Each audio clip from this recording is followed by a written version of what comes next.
Aloha, everyone. Thank you for joining me for Java. This is Tuesday, August 8th, 2023. I'm very thankful you're all here. Wanted to bring up a few things as always. And as we look at our favorite aggregated risk indicator, we can see that it has come down slightly. However, we are still solidly into that high risk range. We'll also be keeping an eye on the 10-year. Should be very volatile this week. We've got some Treasury sales, as well as the dollar. We've also got some trade and other information that will be affecting that.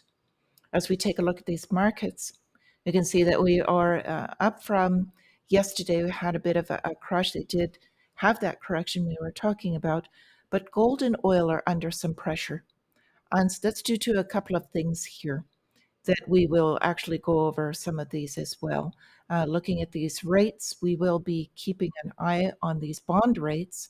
Right now, they're plummeting. As I was saying, there were some treasury sales that are going on. And the big question of who is buying the debt. So I wanted to bring up this is an interesting number, but with all these rate hikes, the kind of broad mortgage rate for a 30-year fixed rate loan for a home is above 7% at 7.03. And what this translates to is that the typical home buyer now, the cost is 20% higher than it was a year ago in the United States. And I know that the UK is even higher than that. So we'll keep an eye on that. So Treasury yields did fall on Tuesday. They are blaming China slowing down in their economy. But we've got some sales going on. We've got 38 billion for sale on Wednesday and 23 billion of the 30-year notes that they will be selling. We're also looking everybody in this market is looking for Thursday is CPI, which is core price inflation. And then also the PPI, which is producer price inflation, kind of looking forward inflation for Friday. So one thing I wanted to talk about is the 2-year and 10-year curve has steepened in these past 2 weeks. So rather that yield curve inversion, everybody's talking about it because it usually predates a recession, and they are just pushing this much farther than I thought they could, but we will see. So as they are talking about the treasury yield slide, it's because we're just kind of flooding the market. And on the other hand, we've got Goldman and JP Morgan saying to buy treasuries after last week's sell-off.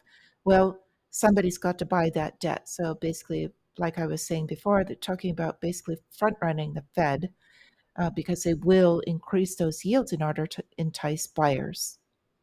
So we also get China's July inflation print on Wednesday. At this time, I would like to give a quick note and a reminder that if you like any of this content, please hit the like button. It really makes a difference and can keep this channel going. So I would appreciate that. So I've got a couple of more stories I wanted to go over.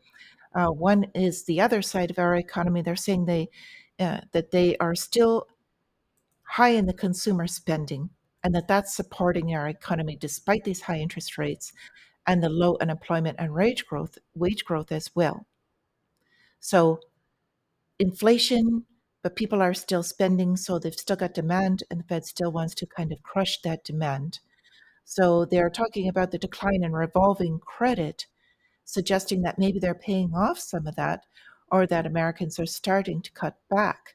And that if it's sustained, if they continue to cut back, then a broader spending pullback would happen. Well, of course that's going to happen because people no longer have the money to spend, and as they max out their credit cards, they are going to have to start actually using a budget. So on the back of this, I've got the story, the property loans, because the rates are rising, they're so unappealing for banks that they want to dump them. So this is that yield curve inversion again. Basically what's going is they have to pay on the short end. They usually borrow on the short end, like the shorter end dates, and they will lend it out on this 30-year fixed rate. Well, the 30-year fixed rate is kind of, that's what we're talking about, the inversion. Every loan they make, they are actually losing money and they cannot continue this if the rates continue to go up. And their hope is that on the short term loans that they can kind of trade them when this rate goes down. Hasn't been the case yet. So we've got Moody's downgrading 10 US banks and warning possible cuts to others. So this is pretty huge. Moody's is one of the top three, along with Fitch's and S&P, if you have not heard of them. So they did downgrade the credit ratings of the 10 banks, and then they actually reassessed 27 others. And there's large banks included in this. So among the threats, they were citing that the string of bankruptcies and defaults are beginning to roll in. So we just saw Yellow as a company file for bankruptcy, and people are beginning to as well. Smaller companies walking away from their debt, and this is a huge issue. So they're downgrading these banks, and then as well, the interest rate levels rising, the cost that they're able to loan these at. So those two together, they are just really taking a hit on these banks. So that banking debacle is still continuing. With that, back to our lava updates. These are our currency or resource wars. This story is actually kind of closer to home. So it was the Tyson Foods. They're shutting four of their United States chicken plants. So they're based in small towns, and the small towns, the bulk of their population employment comes from these. So we'll see what happens here. These plants have been around for longer than 50 years, and they are costing, aside from just the jobs, they are also affecting about 29 local farmers who own the chicken houses to supply the facility, and then also the grain growers who supply the chicken feed. So this is a kind of what they call a systemic issue that is kind of spreading beyond just the local area. So I wanted to bring that up. Another small interesting note is that Tyson is largely owned by Chinese companies. And of course, BlackRock has their hand in these as well. So maybe closing these plants are a way to entice us, if you would, to try that lab grown meat or go into their green solutions or Soylent Green, as one of the viewers brought up. So anyway, and on a side note, I did want to bring up one other story. The Security and Exchange Commission is now focusing on regulating artificial intelligence.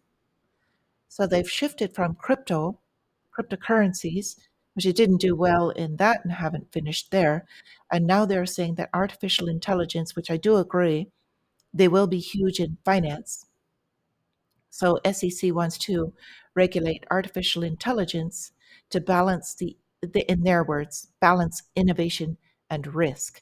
But basically, they just want to control it. They want to control artificial intelligence coming into the finance sector. So, anyway, more on that later. There's too much to cover here. And I just want to note that this is not all doom and gloom. There are some wonderful opportunities here.